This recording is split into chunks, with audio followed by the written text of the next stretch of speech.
Assalamu alaikum. Dear students, क्या हाल है? Today's we are going to start our sixth lecture. The topic is pointing devices. तो आज का topic discuss करने से पहले हम देखते हैं कि हमने लास्ट लेक्चर में इनपुट डिवाइसेस के बारे में रीड किया था। तो इनपुट डिवाइसेस में हमने दो टाइप्स देखी थी। तो दो तरह की इनपुट डिवाइसेस थी, डायरेक्ट इनपुट डिवाइसेस और इनडायरेक्ट इनपुट डिवाइसेस। तो डायरेक्ट इनपुट डिवाइसेस वो थी जो डायरेक्टली जो हमारा इनपुट किया हुआ डाटा है वो प्रोसेसर तक पहुंचा देती थी। तो इनडायरेक्ट में कोई ना कोई इंटरमीडिएट मीडियम इस्तेमाल होता था, फिर हमारा डाटा कंप्यूटर तक यानी कि प्रोसेसर तक पहुंचता था। तो इनडायरेक्ट में हमने दो जो डिवाइसेस थी देखी, माउस और कीबोर्ड। तो आज हम देखेंगे पॉइंटिंग डिवाइसेस। तो पॉइंटिंग डिवाइसेस की सबसे पहले हम देखेंगे डेफिनेशन क्या है। The devices which is used to position the cursor. ठीक है, कर्सर को जो पोजीशन करवाएंगे यानी कर्सर की पोजीशन को जो कंट्रोल करने वाली डिवाइसेस है वो पॉइंटिंग डिवाइसेस होंगी। और पॉइंटिंग डिवाइसेस आज हम देखेंगे उसकी कौन कौन सी टाइप्स हैं जो आजकल हम इस्तेमाल कर रहे हैं। सबसे पहले हम देखेंगे माउस। माउस क्या है? सेकंड इसकी टाइप होगी ट्रैक बार, थर्ड टाइप इसकी pointing device, touch pad, touch screen, light pen, graphic tablet और पेन बेस्ड सिस्टम। तो हम इन्हें वन बाय वन हम इन्हें डिस्कस करेंगे कि माउस क्या है और बाकी की टाइप्स क्या है और इनके फंक्शंस क्या है और हम किन किन चीज़ों में या किन किन फील्ड में इन्हें इस्तेमाल करते हैं। तो सबसे पहले आए हम देखते हैं माउस को। तो माउस से तो सभी फैमिलियर हैं कि माउस क्या चीज़ है। माउस एक इनपुट डिवाइस है जो कि एसेंशियल होती है किसी भी कंप्यूटर सिस्टम के लिए। तो हर कंप्यूटर सिस्टम में जो कर्सर को मूव करवाने के लिए जो डिवाइस इस्तेमाल होती है माउस है। माउस अगर तो हम आज से कुछ साल पहले की बात करें तो इस तरह के माउस आते थे कि उसके ऊपर दो बटन थे और नीचे एक बॉल होती थी जो बॉल मूव होने की वजह से कर्सर मूव होता था। लेकिन आजकल अगर हम देखें तो आजकल हमारे पास इस तरह के माउस हैं कि जो लाइट बीम यानी कि उनके अंदर लेजर लाइट इस्तेमाल होती है और लेजर लाइट के मूव होने की वजह से यानी कि जब हम माउस को किसी जगह पर किसी फ्लैट सरफेस पर हम मूव करवाते हैं तो उससे उसका कर्सर मूव करना शुरू कर देता है। तो जब अगर बात करें माउस की तो माउस में हमने देखा कि हमें एक फ्लैट सरफेस की जरूरत है।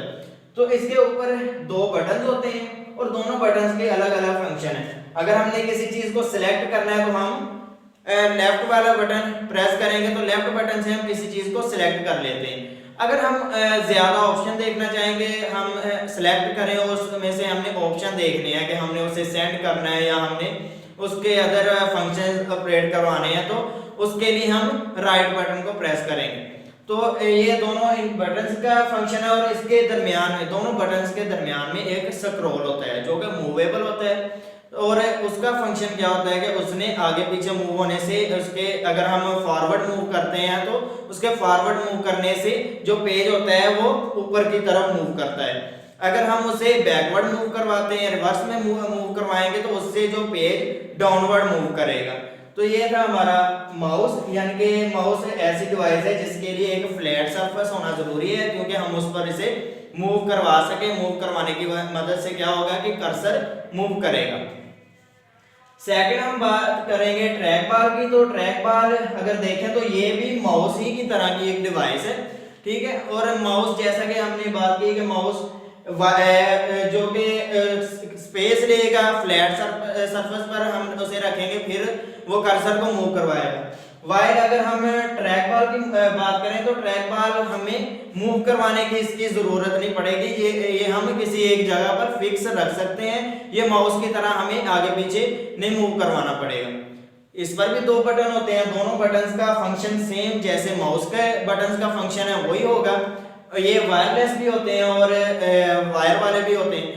तो इनमें अगर हम देखें तो ये मॉडर्न जो टाइप के माउस हम इसे कह सकते हैं जिनके ऊपर बॉल लगी होती है। ये इसके ऊपर बॉल होगी जिसे हम अपनी फोर फिंगर से इस्तेमाल करेंगे। फोर फिंगर हम इस पर मूव करवाएंगे, जैसे जैसे हम मूव करेंगे वैसे कर्सर मूव करेगा। तो ये एक तो हमें पता चल गया, इसका माउस के अकॉर्डिंग हम देखें कि क्या एडवांटेज है। तो इसके लिए हमें ज़्यादा सरफेस की ज़रूरत नहीं होती, हम इसे कहीं भी एक जगह फिक्स रख सकते हैं और इसी के ऊपर वर्क करना शुरू कर सकते हैं बगैर इसे मूवमेंट करवाए। अगर हम थर्ड इनपुट डिवाइस की बात करें या थर्ड पॉइंटिंग डिवाइस की बात करें तो वो पॉइंटिंग स्टिक है।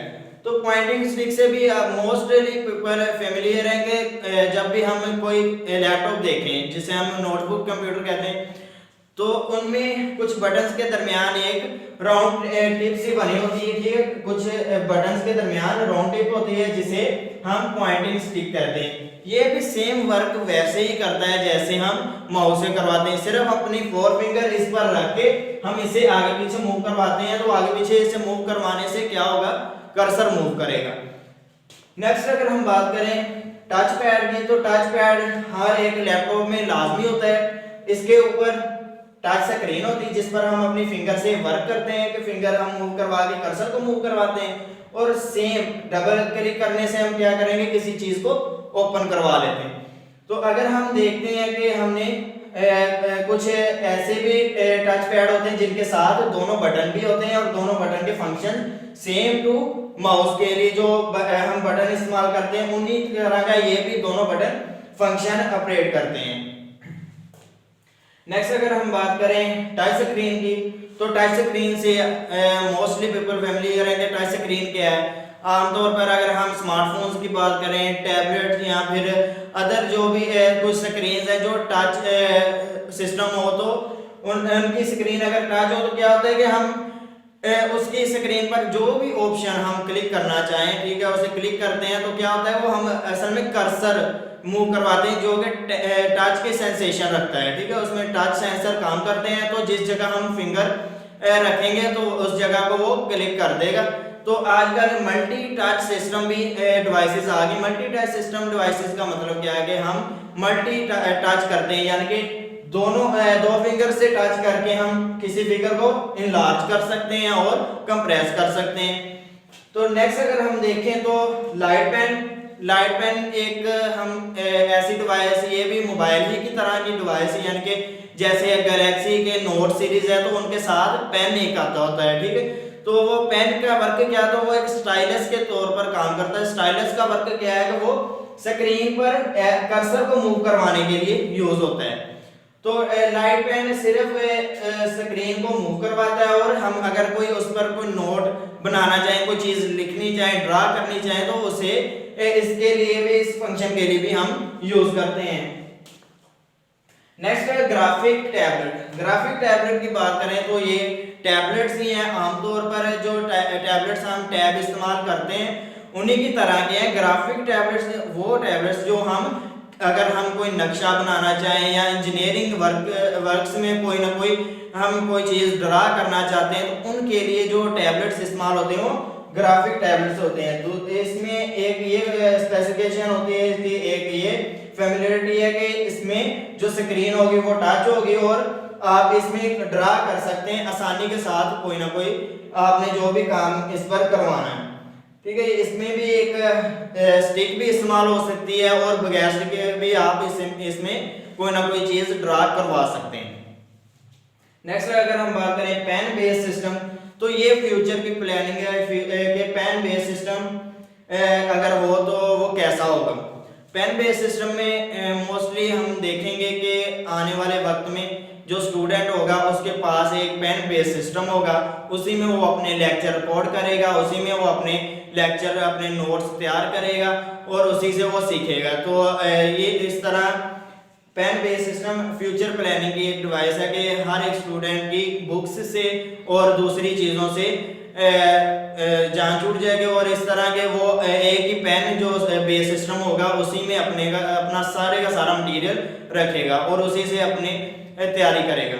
तो यही था हमारा आज का लेक्चर। आई होप कि आपको समझ आ गई होगी। फिर भी अगर कोई पॉइंट क्लियर नहीं है तो आप कमेंट सेक्शन में कमेंट करके पूछ सकते हैं। अस्सलाम वालेकुम।